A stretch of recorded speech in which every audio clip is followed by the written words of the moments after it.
The night shift at Kelvor Station began the way most of my shifts did, with the heat exchanger on Deck 2 groaning through its third cycle, the overhead lights in the transit processing hall set to 70%, because the facility manager had decided it saved on power draw, and a queue of passengers that had been building since the inbound carrier from the outer relay docked at 2140.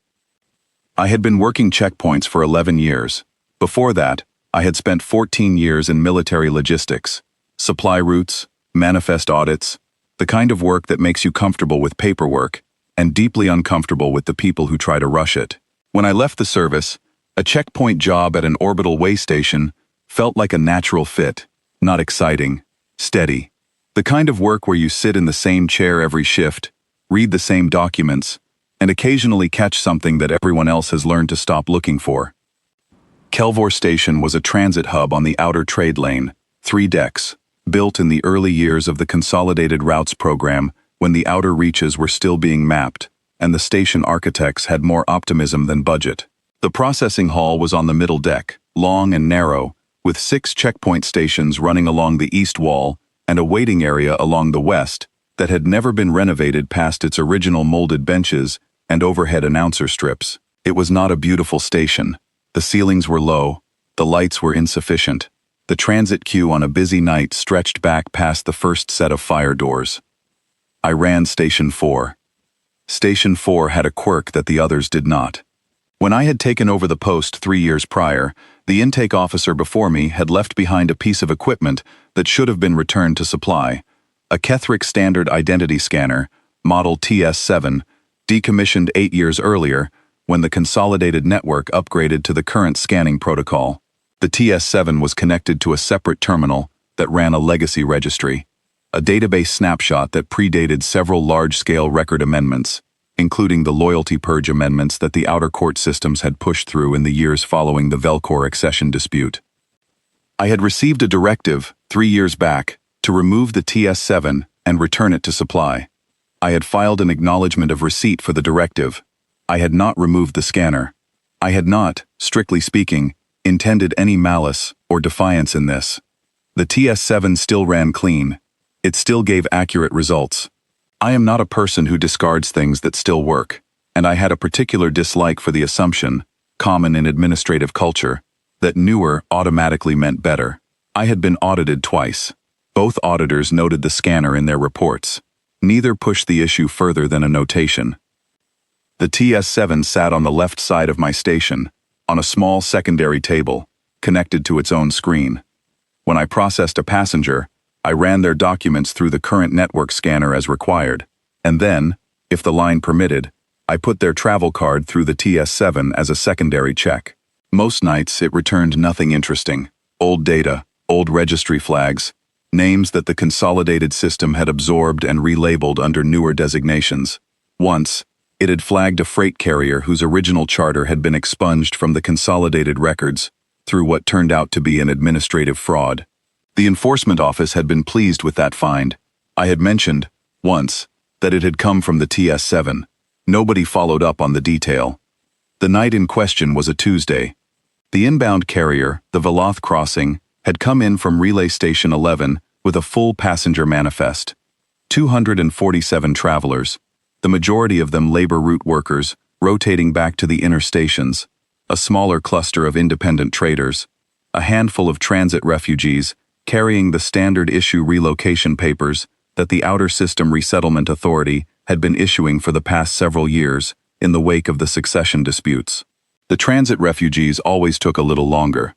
Their documents were often issued under emergency protocols, which meant the data fields did not always map cleanly to the current scanner's intake format, which meant I spent more time manually entering corrections than I did with anyone else in the queue. I was not impatient about this. It was the job. She was, I think, the 43rd or 44th person through my checkpoint that night. I had stopped counting around number 30. I noticed her before she reached my station. That is not unusual. In 11 years of checkpoint work, you develop a sense for the queue, the way a particular current feels different from the rest of the water, without your being able to name the reason. She was 3 people back when I first registered her, standing with the particular stillness of someone who has learned to be patient in lines, Not the restless patience of a person waiting to be somewhere else, but the quieter kind. The kind that comes from having spent years in transit halls exactly like this one, learning to take up a precise and careful amount of space. Her skin was a pale silver gray, with a quality to it I have learned to associate with the outer region's lineages. Not the cold gray of the consolidated system's standardized charts, but something warmer underneath, like first light on a stone wall, the tone of it live rather than flat. Her hair was a deep copper, the color of old metal in good condition, pinned close at the back of her head, in the practical way of someone who moves through public spaces regularly and does not want anything to catch or snag. She wore a dark traveling coat, nothing distinctive, the kind of coat designed not to be noticed. It had been good quality once. You could still see the structure of it, but it was the coat of someone who had been wearing things until they wore through, and replacing them with whatever was available, and there was a particular kind of dignity in that. The dignity of a person who has not stopped taking care of themselves, even when taking care of themselves has been difficult. Her eyes, when she reached the counter, and I looked up from the previous passenger's documents, were a dark amber, lighter at the outer edges, very clear. She was carrying a standard refugee packet, gray-blue cover, the resettlement authorities' stamp on the front, the kind of packet I had processed 200 times or more. She set it on the counter and looked at the screen above me, not at me, the way most travelers looked, as if the checkpoint officer were a mechanism rather than a person, something to stand in front of and wait for. I opened the packet. Her travel name was listed as Auren Kels, no house designation, no lineage chain, refugee status under the Outer Systems Resettlement Track, filed 6 years prior at Relay Station 14, renewed twice since. Her listed origin region was Velkos, which was a designator I recognized as having been administratively suspended under the Velcor accession amendments, the kind of regional name that did not appear on current documents because the region itself had been absorbed, rechartered, and renamed, and the people from it had been issued new regional codes that stripped out the old lineage markers. There were small details in the renewal stamps that told the shape of 6 years if you knew how to read them. Relay 14 to the Orath transfer point, to Vesson Station to Kelvor Station, each stamp issued on the minimum renewal cycle, which meant she had been moving, not drifting, moving, with deliberate direction, the way someone moves who has a trajectory in mind and knows the route will be long. The resettlement authorities' intake forms asked for 3 things: name, origin region, and destination. In the destination field, on all 3 renewals, she had written the same thing: Outer Succession Registry, Vesson Sector, an office that the Consolidated Network had, in its most recent administrative consolidation, officially categorized as dormant. She had been working her way toward a dormant office for 6 years. None of that was unusual exactly. The outer region succession disputes had displaced a great many people with reasons to seek out dormant offices. I had processed a dozen Velkos regionatories in the past 2 years alone. I ran her packet through the current scanner. It returned clean. Standard refugee designation, no flags, no holds, clear for transit. I set her packet in the pass tray and was reaching to return it when I noticed that the TS7 had activated. It did this sometimes on its own. The card reader on the older scanner was sensitive to proximity, and if a travel document came within range of its sensor plate, it would pull the data automatically. Her gray-blue packet had landed close enough to the secondary table that the TS7 had read it through the cover. The terminal was waking up. I had seen the TS7 run hundreds of times. It ran slowly, because it was querying a very old registry through a very old protocol, and the results came back in segments, the screen populating line by line the way early text displays did, one field completing before the next began. I watched it because I always watched it, because 11 years of checkpoint work had made me constitutionally unable to look away from a screen that was returning data. The first field returned her regional code, Velkos, as listed. The second field returned a lineage designation that was not on her travel packet at all. I watched the screen. The designation read, Velkos Primary Descent, First Line Succession. I sat still. The third field began populating. In the old Kethric registry, the one the TS7 queried, the one that predated the Velcor accession amendments, The lineage system had a 5-part naming structure for individuals of royal or noble succession. The consolidated system had eliminated this. It had replaced all multi-part designations with single-name registrations and stripped the succession indicators from the general transit database on the grounds that they created security vulnerabilities and were no longer relevant to the administrative structure of the outer territories. This was the reasoning I had read in the directive that accompanied the TS7 removal order. I had thought, at the time, that this was the kind of reasoning that sounded administrative and functioned as erasure. The third field read, Auran. The fourth field read, Vel. The fifth field read, Kos. The sixth field read, Orath. The seventh field read, Cien. And then the terminal did something I had not seen it do before in 3 years of operation. It had a legacy audio protocol, a feature from the early Kethric systems, designed for use in processing halls where the noise level made screen reading difficult, and it had never activated in any of the hundreds of scans I had run. I had not been certain it still functioned. I had not thought about it. The terminal spoke. It spoke at a volume calibrated for a hall, not a checkpoint station. It spoke in the formal registry cadence, the flat declarative tone of old administrative systems, and it said the 5-part name in full, field by field, with the half-second interval between parts that the Kethric naming protocol required. Auran, Vel, Kos, Orath, Cien. A pause. Designation. Primary succession. Status. Active. The processing hall was not silent.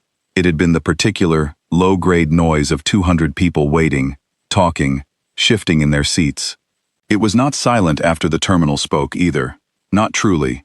But there was a kind of movement through the sound, a change in its quality. The way a crowd in a large space goes when something unexpected happens, not far from where they are standing. The people nearest Station 4 had heard it clearly. A few of the others were looking up from their bench seats with the unfocused attention of people who have registered a sound but have not yet attached meaning to it. The name hung in the air the way names do when they are spoken with their full weight, not as a label, not as a form field, but as the thing itself, the thing the person has always been, said aloud, in a space where it had not been said for a very long time. She had not moved. I want to describe what happened to her face, and I want to do it correctly, because it was the thing I have thought about most in the years since that night, and I have not yet found the words that fully satisfy me. She had been looking at the screen above my station. She was no longer looking at it. She was looking at the terminal. The TS7 screen, which was small and low resolution, had finished its readout and was now showing her 5-part name in full, all 5 parts on the same line, with the succession designation beneath it. She was looking at it the way a person looks at something they had stopped believing existed. Her hands were still on the counter. She had set them flat when she placed her packet down, and they were still flat, very still, the way hands are when the person they belong to has become conscious of them and is not sure what to do. Her eyes, dark amber, lighter at the edges, the kind of eyes that show everything, were not wet, not yet. They were wide. She was doing what people do when something strikes them before their body has caught up to it. She was holding very still and trying to be in 2 places at once, the ordinary place she had been in a moment ago, and this new place, which was completely different. I did not look away. I know that may seem like an intrusion. It did not feel like one. It felt like bearing witness, which is a different thing. There was a woman at the intake desk 4 stations down, Merritt, who had worked the hall for longer than I had, who had seen most things, who had the kind of temperament that made her good at the work without being worn down by it. I heard her chair push back. I heard her footsteps. She was not fast, but she was moving, and she came to stand at the edge of my station and look at the TS7 screen, and she read what it said, and she looked at the woman standing at my counter, and she said something that she probably did not intend to say aloud at all. It was the kind of thing that comes out when a person's internal voice and their external voice stop operating on separate tracks. She said it quietly, but the hall was changed enough in its noise that it carried. She said, "She's from the Velkos line." She said it the way you say something when you recognize it, not as a question, not as an announcement, but as the speaking aloud of a fact your mind has just confirmed. The woman at my counter said nothing. She had gone very far inside herself. somewhere behind those amber eyes, and whatever was happening there was happening in private, and I was not going to rush it. I took a breath. I picked up the filing stylus.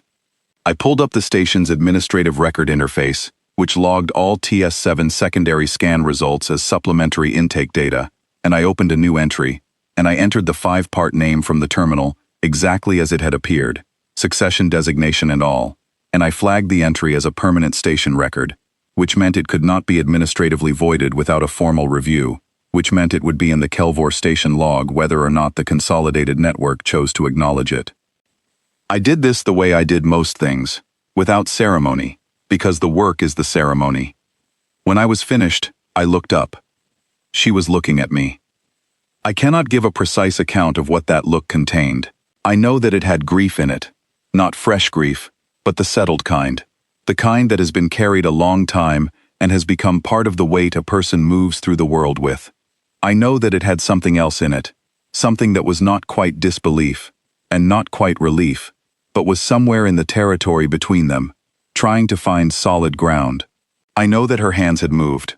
One of them was now at the edge of the counter, fingers curved over the lip of it, not gripping but resting, as if the counter were a thing she needed to orient herself by.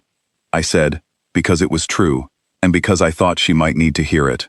The record stands. That entry is permanent. She was quiet for a moment, the kind of quiet that is not absence but presence, a person gathering themselves. Then she said, in a voice that was careful the way a voice is careful, when the person using it is not entirely certain they have kept control of it. You didn't void it. No, I said. The directive, she said. Not accusatory, not hopeful, precisely. The flat factual tone of someone who knows exactly what the directive said, because they have been living with the consequences of everyone else's compliance with it for 6 years. I received the directive, I said. I didn't comply with it. She looked at me for a moment. Then she looked at the TS7, at the small low-resolution screen showing her name in full, her lineage, the succession status the amendments had been designed to erase, and she looked at it the way I have seen people look at things they thought were gone for good. There is a particular quality to that look. It is not triumphant. It is not simple joy. It is the look of a person who has been carrying a version of themselves that nobody else could see, and has suddenly been given confirmation that the version was real, that the years of carrying it were not a delusion, that the wait was always worth it, even when there was no evidence yet that it would be.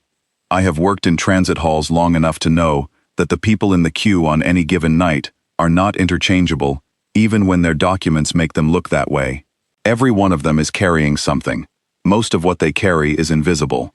The work, the real work, under the form entry and the scanner results and the manifest checks, is to remember that, not as a policy position, but as a simple recognition of fact, the person standing at the counter is a person. I know that look because I have seen it on people's faces at checkpoints, over 11 years, on the rare occasions when the work goes the way it is supposed to go, when the document that should be accepted is accepted, when the name that should be spoken is spoken, when someone who has been treated as a number is seen as a person. That is what checkpoints are for. That is what I think, at least. Not everyone in the work agrees with me. I picked up her gray-blue packet and took it out of the pass tray and set it on the counter in front of her. Not to return it. She would still need it for the remainder of her transit route. But I had taken a supplementary data sheet from my drawer, one of the old Kethrick format sheets that the station still had in stock, despite the consolidated system's preference for electronic records only, and I had written the 5-part name on it in the formal notation, and the succession designation, and the Kelvor station log entry number, and the date. I folded it and tucked it inside the front cover of the packet, beneath her resettlement papers, where it would stay until she chose what to do with it. She looked at it. She looked at me. Why? She said. It was a simple question. It had a lot inside it. I thought about how to answer it. I thought about the TS7 on its secondary table, and the directive I had never complied with, and the 11 years of work that had given me a particular view of what a checkpoint is for. I thought about the 43 or 44 people I had processed before her that night, and the 247 on the manifest, and the transit refugees and the labor workers, and the independent traders who had come through Deck 2 at Kelvor Station on a Tuesday on the outer trade lane. I said, "Because your name was in the record. It was always in the record. I just didn't override the machine that could still see it." She was quiet again. The hall had returned to something like its normal noise. The crowd does not hold its breath for long. It has its own momentum. Maret had gone back to her station. The queue behind the woman at my counter had shuffled forward with the patient, automatic movement of queues everywhere. She picked up her packet. She held it with both hands, careful, the way you hold something that has just become more than it was. I said, "There's a transit room on Deck 3, end of the East Corridor. It's quiet. The next departure on your route isn't until 0600. She looked at me again. It was a different look than any of the previous ones. Not the grief, not the disbelief working its way towards something else. It was simply a look that a person gives when they are seeing another person clearly, without the intermediary of the transaction between them. A recognition, I suppose, in a smaller way. The kind that does not require a terminal to say it aloud. She nodded once. She did not say anything else. I did not need her to. In this kind of work, in the moments when it goes the way it is supposed to go, the silence after is not an empty thing. It is the sound of a name settling back into its proper place in the world, taking up the space it was always supposed to occupy, unhurried and final. She walked away from my station with the packet under her arm and her back straight. Straighter, I thought, than it had been when she approached. I watched her go until she was through the door at the end of the hall, and then I turned back to the queue, and the next person in line stepped forward and set their documents on the counter, and I opened them and began to read. I thought about her for a long time after that. I want to be honest about that. She was not the first person I had found something useful for in 11 years of checkpoint work, and she was not the last. And I try not to make more of these moments than they are. But there was something about the particular quality of that night, the TS7's voice in the hall, the 5-part name spoken into the air as if it had been waiting to be spoken, the way her eyes had looked at the screen, that stayed with me, the way certain things do when you have seen them at the exact moment they became true again. The Consolidated Network sent an inquiry to Kelvor Station about 6 weeks later, flagging the permanent log entry as an anomaly in the system and requesting clarification of the data source. I replied in the format the inquiry required. I noted that the entry had been generated by a secondary legacy scanner, model TS7, running on the decommissioned Kethric registry protocol, and that the data matched the travel document presented by the passenger in question. I noted the entry's permanent status and provided the reference to the station log. I did not volunteer any additional information. The inquiry was marked as reviewed and closed without further action. 3 months after that, I received a formal communication from an office I had not previously dealt with, the Outer Succession Registry, which was a body that I had not known was still operational, staffed by people who apparently spent their professional lives doing the work of maintaining records that the Consolidated Network had decided were not worth maintaining. The communication was brief. It referenced the Kelvor Station log entry. It noted that the entry had been submitted to the registry as supporting documentation in an ongoing lineage review. It thanked the station for maintaining complete records. I read it twice. I filed it. I went back to the queue. The TS7 is still on the secondary table at Station 4. I received another directive to remove it the following year. I filed an acknowledgement of receipt. I have not removed it. There is a version of this story in which I did something heroic. I don't think that's the right version. What I did was not update a machine that still worked, and not comply with a directive I didn't agree with, and not silence a terminal that was saying something true. That is the entirety of it. The machine did the work. The record was always in there, waiting for someone to run the right scan and leave the result on the screen long enough for the hall to hear it. I have worked checkpoints long enough to know that most of what happens in them is invisible. The person who passes through is thinking about where they are going, not about what the officer at the counter did or did not do. That is how it should be. The work is supposed to disappear into the result. You read the document, you run the scan. If the result is true, you file it. If the record is clean, you let them pass. She was the 43rd or 44th person through my checkpoint on a Tuesday night on the outer trade lane, and I did what I do for every person who comes through it. I read the document. I ran the scan. The result was true. I filed it. I let her pass. The terminal said her name. The record stands. That is all there is to it, and it is also, I think, the whole of it, the part that matters, and the part that doesn't shrink when I turn it over. Someone's name was in the machine, and I was the only one still running the machine that could see it, and I didn't look away. Whatever she does with it from here is hers. Whatever her name means to her people, to the succession registry, to the outer territories, and their long argument with themselves about who belongs to whom and who has the standing to say so, all of that is beyond the East Corridor on Deck 3 and the departure at 0600, and it is beyond me. What is not beyond me is the transit hall at Kelvor Station and the TS7 on its secondary table, and the next person in line setting their documents on the counter. That is my jurisdiction. That is where I work. I run the scan. If the name is there, I say so.